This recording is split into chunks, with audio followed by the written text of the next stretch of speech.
According to medical science, liberalism really is a mental disorder. The first study we need to look at comes from the University of California at San Diego, and it found that liberals have a relatively inactive amygdala in the right temporal cortex, and they had an overly active left insular cortex.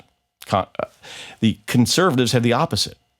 They have a relatively inactive left insular cortex and an overly active or highly active amygdala in the right temporal cortex. Now, what does this mean?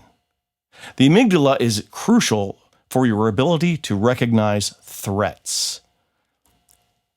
And the left insular cortex is very, very necessary for determining how much risk you're willing to take in life, what kind of a daredevil you are, or if you're cautious and conservative. So this means that liberals are willing to take high risks and are less able to recognize threats than conservatives. In contrast, conservatives try to avoid risks, and they are better able to recognize threats than liberals. This brings to mind things like open borders and mass immigration of foreigners.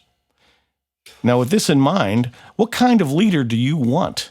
A liberal who's willing to take risks and cannot recognize threats? Or would you prefer a conservative who is careful to avoid risks and is able to recognize threats when he sees them? The second study comes from the University of York by Dr. Izuma. He looked at the posterior medial cerebral cortex, and that area is critical for both problem solving and also for threat assessment.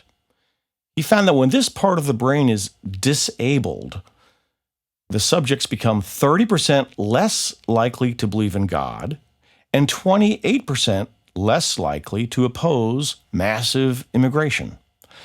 So when a critical part of the human brain is disabled, people become more liberal, less likely to believe in God, and more willing to accept massive immigration.